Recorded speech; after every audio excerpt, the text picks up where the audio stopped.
Boa noite. Que o mestre, amigo, nos envolva em sua paz. A doutrina espírita é fértil em livros, em material de estudo. É um dever dos espíritas estudar.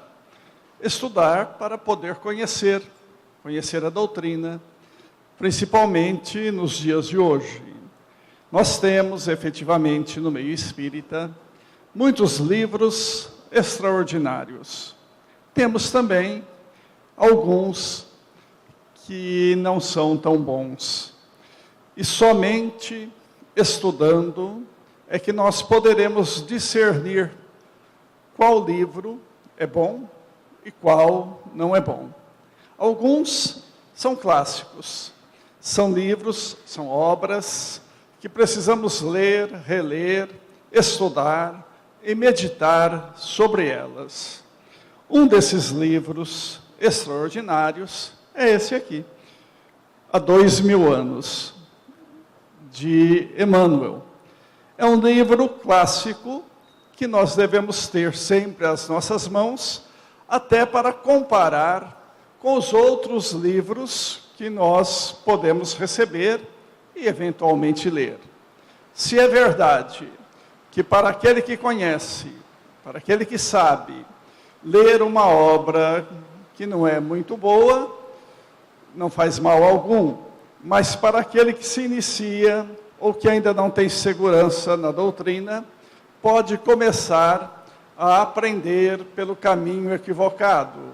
E aí então vai partir para um movimento ou para uma crença um tanto desfigurada, possibilitando aparecer no movimento espírita coisas estranhas, que não fazem parte da doutrina espírita. É necessário discernir. Allan Kardec, desde o começo da codificação, ele soube separar o joio do trigo.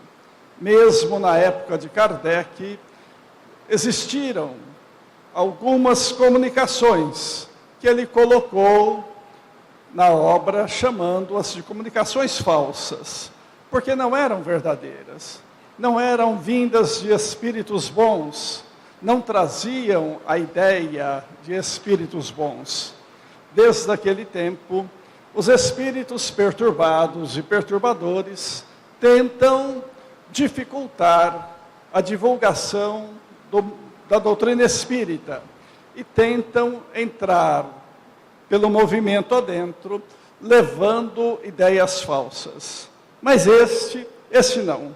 Este é um livro confiável, extraordinariamente confiável. Quando lemos repetidas vezes, parece sempre que nunca o lemos, porque sempre descobrimos coisas novas. E algumas coisas são marcantes nesse livro. Para aqueles que leram, existe uma parte que sempre chama atenção, que é quando o senador Públio Lentulus, a pedido de sua filha e de sua esposa, vai procurar por Jesus, quando ele residia, o senador Públio Lentulus, residia em Cafarnaum, para onde se trasladara de Roma, em busca de um clima melhor para sua filha, ainda muito nova, de cerca de 4 anos de idade, que tinha lepra.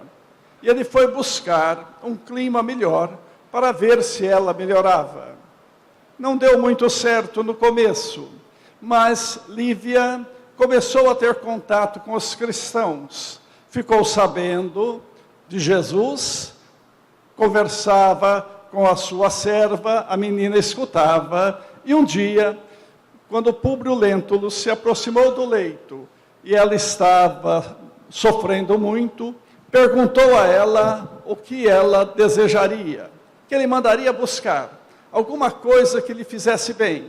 E a menina Flávia então disse que queria que seu pai buscasse Jesus de Nazaré, para que ele pudesse visitá-la, porque aí tinha certeza que sararia.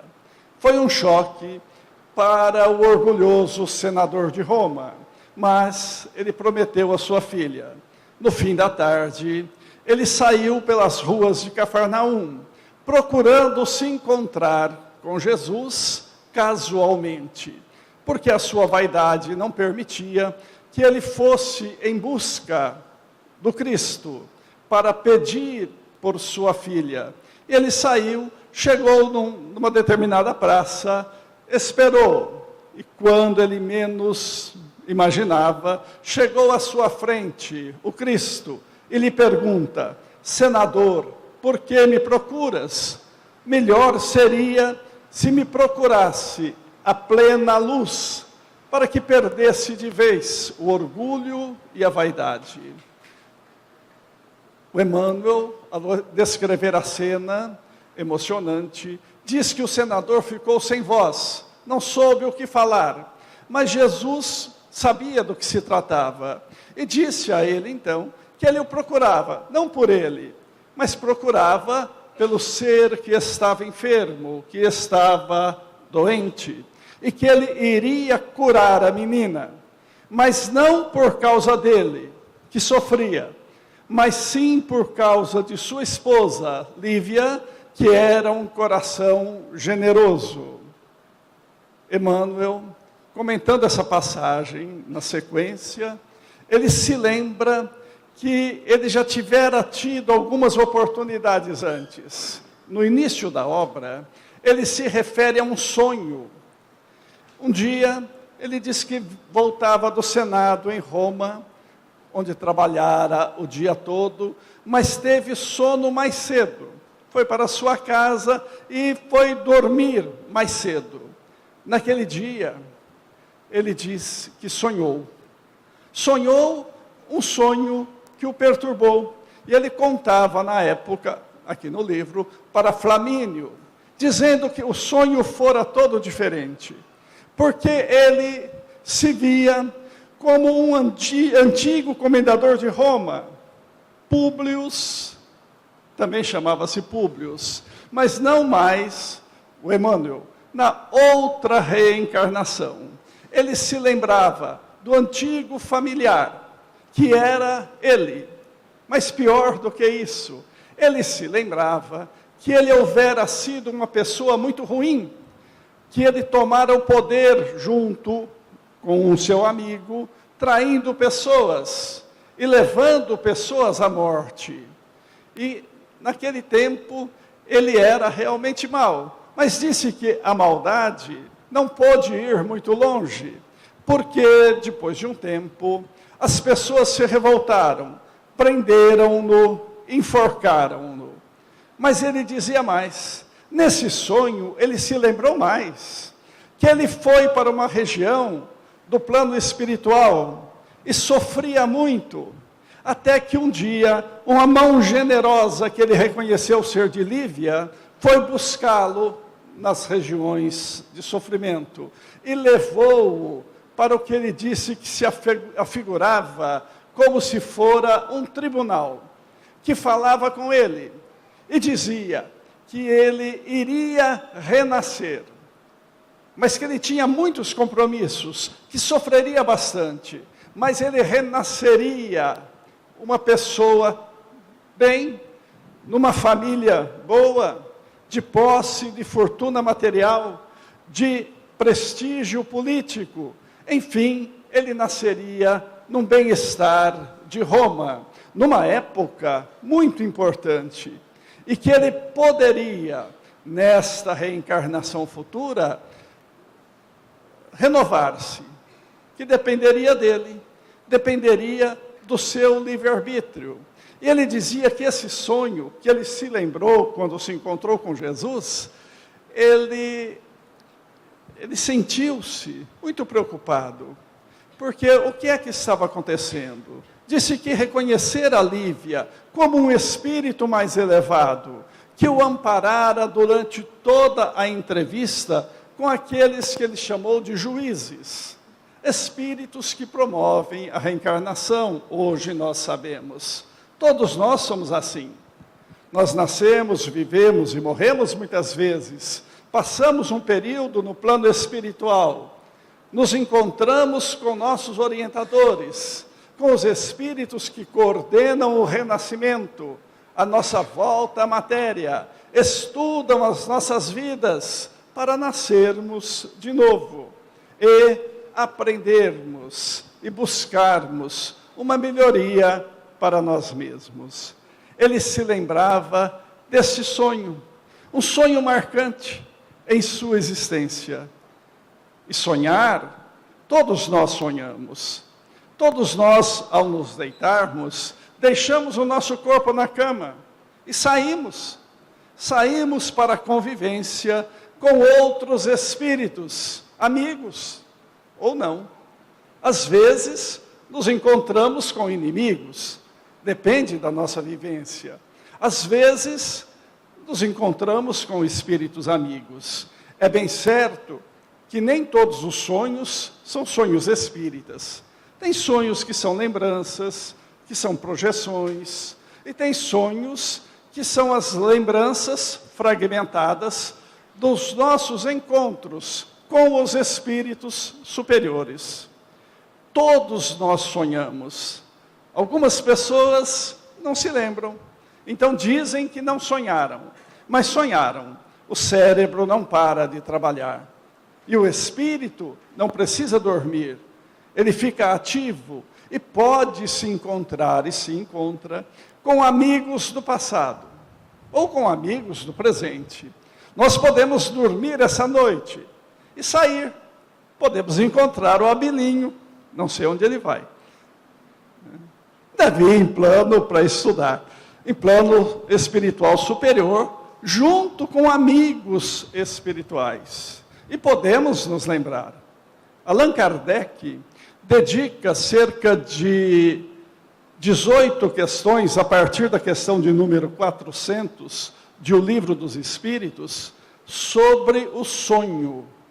Como é que funciona? Como é que nós saímos?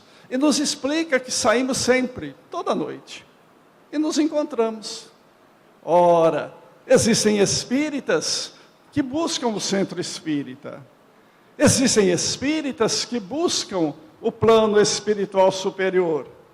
Existem espíritas que buscam, bom, deixa para lá, né? Que buscam e vão para outros lugares, porque ao tomarmos a nossa condição de espíritos, nós abandonamos a máscara que a matéria nos permite. Abandonamos até a educação, muitas vezes, porque não temos mais esse verniz e somos quem realmente somos. Nos encontramos com espíritos afins. Às vezes, ficamos pensando, bom, não, mas eu vou sair do corpo essa noite e eu quero me encontrar com o fulano de tal, com um amigo. Às vezes nós vamos, mas frequentemente não. Que na questão de número 416, que é muito curiosa, porque Kardec pergunta aos espíritos, se nós projetarmos quem eu quero encontrar, com quem eu quero estar essa noite, com quem eu quero conversar. Quero conversar com o Dr. Bezerra de Menezes, é meio difícil, mas em todo caso. Mas eu quero me encontrar com os amigos, pessoas que eu conheço. Será que nós vamos? Os espíritos respondem e dizem assim, muito raramente, porque frequentemente ao espírito liberto do corpo, pouco importa os desejos de quando ele estava desperto. Nós saímos e vamos buscar os nossos ideais de fato. E não aqueles que às vezes pensamos que queremos. Nós espíritas, bom, nós somos espíritas, mas somos espíritas mesmo, de verdade? Nós somos cristãos de verdade? Porque o espírita, que é cristão, ele tem que fazer aquilo que Jesus recomenda. E nós fazemos. Uma das coisas que ele mais fala no Evangelho é o perdão, perdão das ofensas, a não maledicência, não falar mal dos outros, não nos comportarmos mal, ajudarmos sempre e de boa mente, sermos caridosos, sermos corretos, agirmos no bem.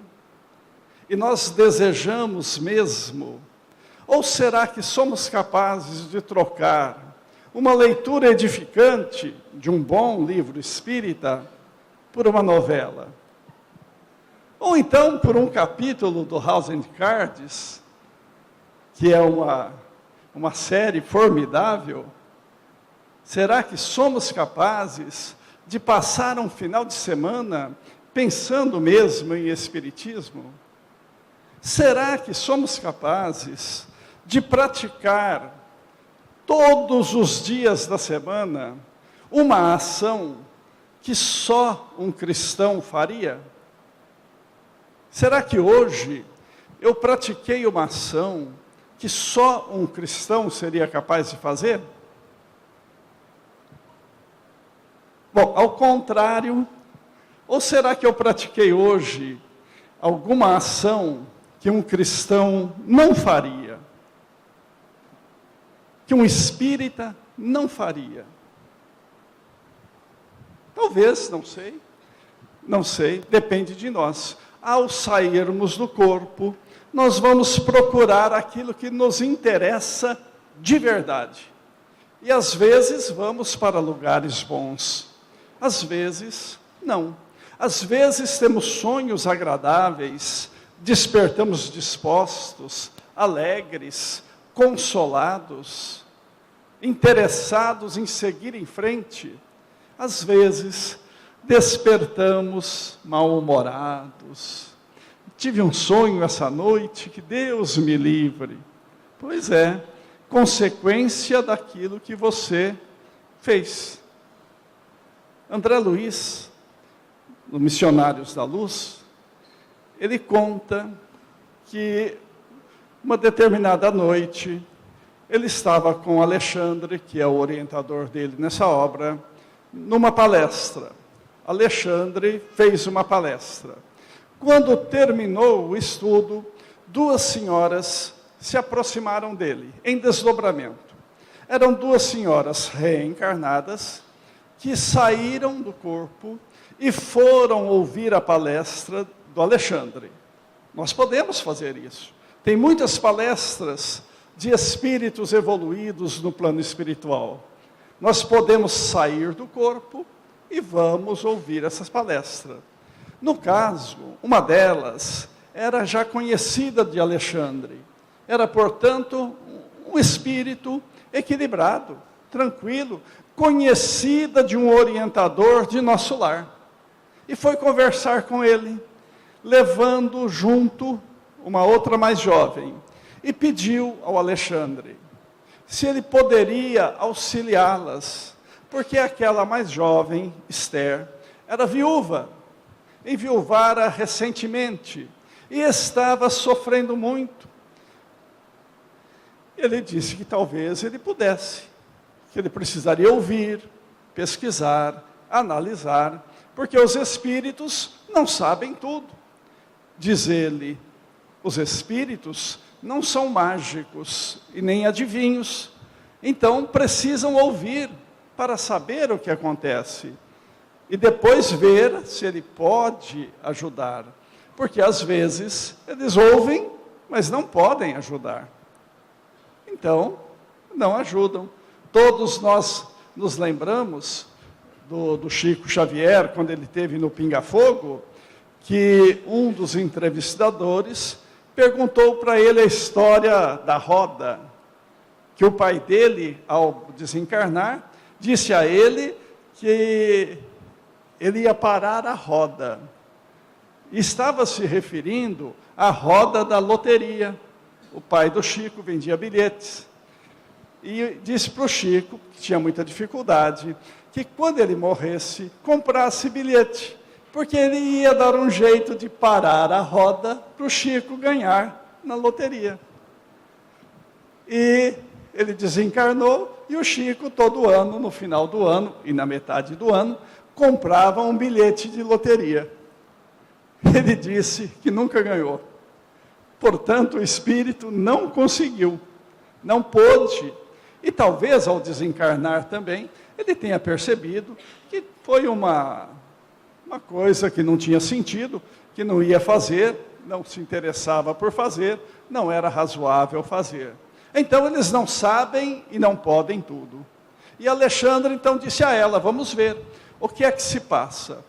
E a jovem, então, disse que ela enviuvara há poucos dias, estivera casada durante 12 anos, e seu esposo fora assassinado. Não se sabia como, não se tinha notícias, mas ele fora assassinado. E fora aquele que Deus lhe destinara. Porque quando ela era jovem, ela tinha um noivo. E esse noivo suicidou. E depois, então, ela conheceu esse outro rapaz, casou-se com ele, teve 2 filhos, mas 12 anos ele foi assassinado de forma brutal na cidade. E ela gostaria de, desdobrada à noite, como ela estava naquele momento, encontrar-se com ele, para ver o que é que aconteceu, o que tinha acontecido, por que é que ele fora morto, assassinado, e se ele estava bem. Alexandre disse então que ela se tranquilizasse, que voltasse para seu lar, que continuasse a sua vida, que ele ia procurar ajudá-la. E se despediu.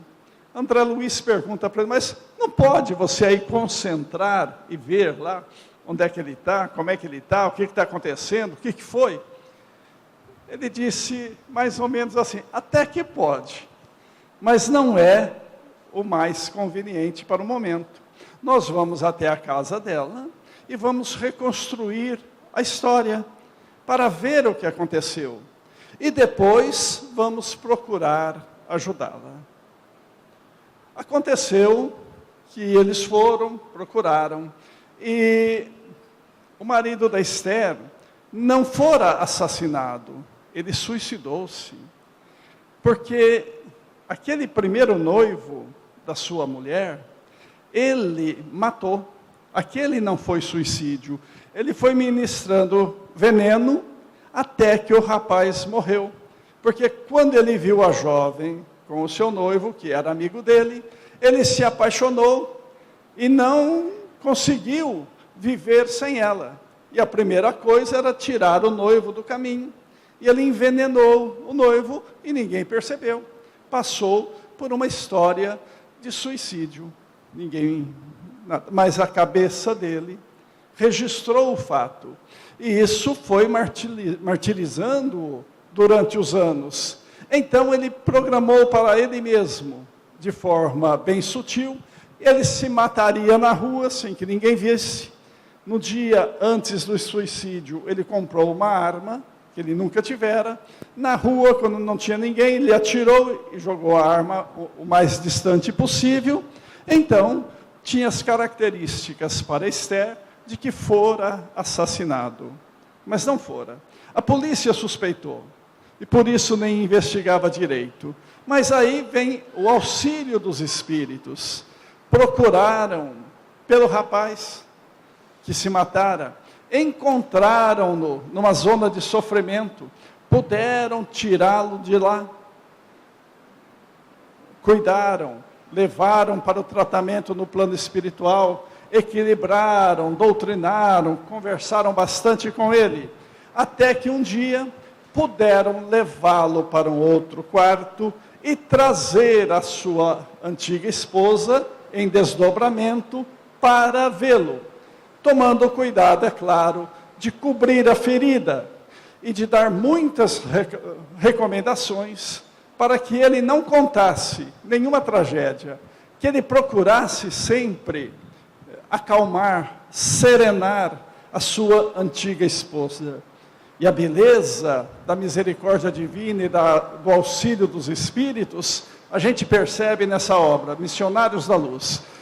O Alexandre, durante toda a entrevista, fica com a mão sobre o suicida, para que ele fale as coisas adequadas, para que a sua esposa volte do desdobramento e se sinta feliz, e se sinta compensada, se sinta consolada. É o auxílio que nós podemos receber durante a noite, em desdobramento. Por isso, quando vamos dormir, ora, não vamos nos esquecer de que somos espíritas, que somos cristãos. Não vamos dormir como um ateu ou como alguém revoltado. Vamos nos lembrar de nos serenarmos, de termos um pensamento equilibrado, de fazermos uma prece, para podermos privar, naquela noite, da companhia de bons espíritos e sermos consolados. São sonhos extraordinários que estão presentes na nossa vida. Às vezes, nem somos espíritas. Há um caso muito interessante de um psiquiatra inglês, Arthur Guirdian, vê que eu tenho memória boa, né? É um psiquiatra da primeira metade do século passado.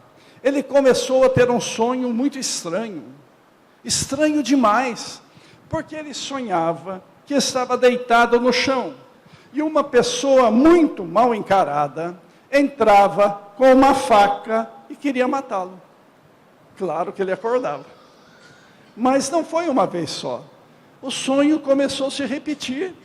O mesmo sonho. Ele estava deitado e vinha uma pessoa mal encarada e queria matá-lo.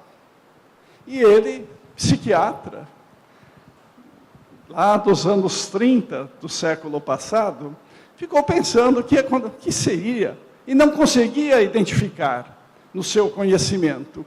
Mas a coisa ficou mais estranha ainda, porque um dia entrou no seu consultório uma jovem que foi para consultá-lo, por indicação de outras pessoas, e narrou a ele que de alguns anos para cá, ela vinha tendo um sonho muito estranho.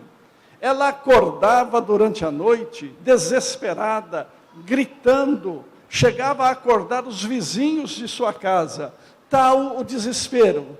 E qual era o sonho? Ela sonhava que estava deitada no chão de sua casa, e um homem muito mal encarado entrava com uma faca tentando matá-la. Bom, é natural que as coisas ficassem bem mais estranhas, porque duas pessoas exatamente com o mesmo sonho, o mesmo mal encarado, querendo matá-los. Quando nós sonhamos, e outra pessoa também sonha, com coisas agradáveis, está ótimo, né? Eu encontrei com você hoje, nós estávamos lá num salão de nosso lar, ouvindo uma palestra, aí tudo bem, está legal. Só que precisamos tomar cuidado, porque às vezes o sonho vai por conta da imaginação. Não, eu tive um desdobramento essa noite, estava lá o fulano, beltrano, ciclano, e conversamos sobre isso, sobre aquilo outro.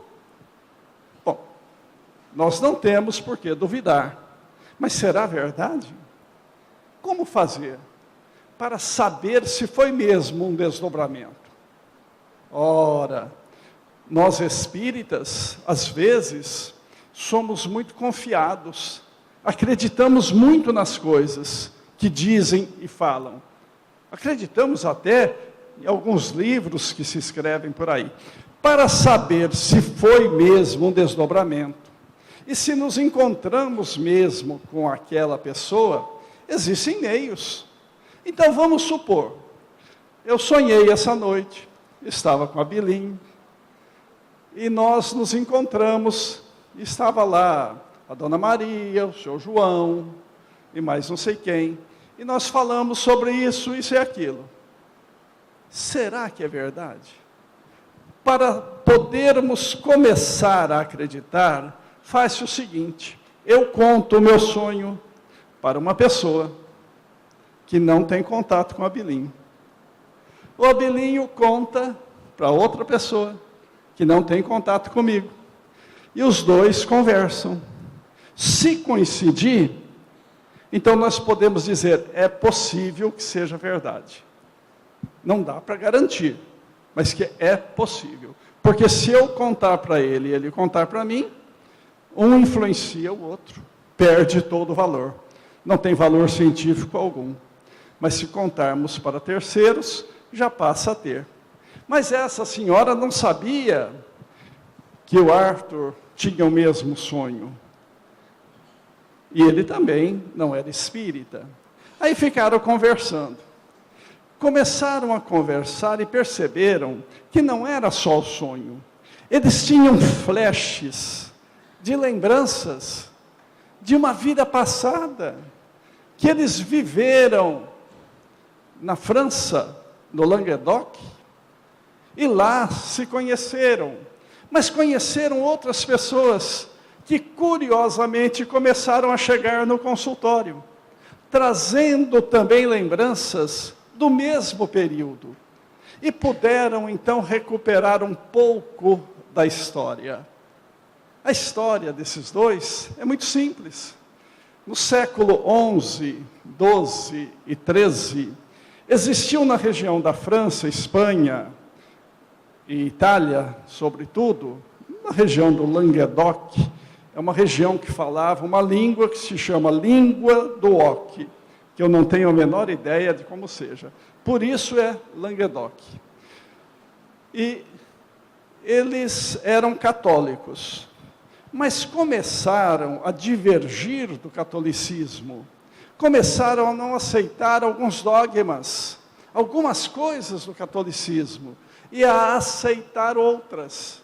Aceitavam a reencarnação, a comunicação dos espíritos, não acreditavam que o Papa era realmente tudo aquilo que fazia, mas eram bons cristãos. Em toda a região eram conhecidos, e as pessoas, os ministros dessa religião, trabalhavam, não viviam da religião, tinham seu serviço, eram chamados de parfaites, que eram pessoas que tinham uma conduta irrepreensível. E os seguidores, talvez nem tanto, mas os ministros tinham uma conduta irrepreensível. E o movimento foi crescendo. Eles aceitavam o batismo, mas chamavam de consolamentum, mas não o batismo pela água. O batismo que eles pregavam era o batismo pela imposição de mãos, para que a pessoa pudesse libertar-se. Não aceitavam a confissão, eram os cátaros. E foi crescendo, e foi incomodando a doutrina oficial de Roma. Na época, o Papa Inocêncio III convocou a cruzada mais sangrenta de toda a história. Mataram todos os cátaros. Numa só cidadezinha, queimaram de uma vez 200 pessoas. Chegavam a desenterrar pessoas para queimar. Numa outra oportunidade, queimaram 400. No Languedoc, tem um monumento aos 200 que foram queimados. E do ano 1244, quando mataram o último cátaro, ninguém teve mais a história. A história pôde ser recuperada no século passado, mas a partir do registro da Inquisição que fizeram. Mas aí a narrativa não é dos cátaros, mas sim daqueles juízes da Inquisição. Mas foram lembrando, os cátaros reencarnados foram lembrando. E a coisa mais curiosa, descobriram um texto em que um dos cátaros deixou escrito, na língua do Oki, que desapareceriam, mas 700 anos depois, eles ressurgiriam. Isso foi em 1244. O primeiro encontro em que o Arthur Kildeham se lembrou com aquela paciente que o procurara foi em 1938. Portanto, 700 anos menos 6. Conferindo com a predição deles. Começou com o sonho, com o desdobramento, com a lembrança que todos nós podemos ter. Todos nós, não fomos cátaros, é claro, mas fomos pessoas. E temos seres amados no plano espiritual. Podemos nos encontrar com eles. Nos encontramos com eles. Recebemos orientações, ajuda, esclarecimentos e direcionamento para podermos aprender melhor aquilo que nós temos, aquilo que nós somos, aquilo que nós devemos buscar para sermos felizes. A convivência que nós temos com os espíritos é muito grande, despertos ou quando estamos dormindo em nossos lares, saindo do corpo. E podemos nos lembrar com extrema facilidade. Podemos lembrar o que é que nós fizemos. Podemos nos lembrar como Emmanuel, que foi retirado da zona de sofrimento por sua futura esposa, Lívia. Nos lembrarmos da conversa, como ele se lembrou. Podemos nos lembrar como Esther, que se lembrou do encontro com Alexandre. Podemos nos lembrar, como os cátaros, daquilo que nós aprendemos. Podemos nos lembrar como espíritas que somos hoje, as orientações que nós recebemos no plano espiritual. Porque grande parte de nós espíritas, não somos espíritas pela primeira vez. Nós já fomos espíritas, ou como encarnado, alguns mais jovens, e outros assim mais experimentados, que não deu tempo, mas que aprendemos aquilo no plano espiritual, como consta da história do Dr. Bezerra de Menezes.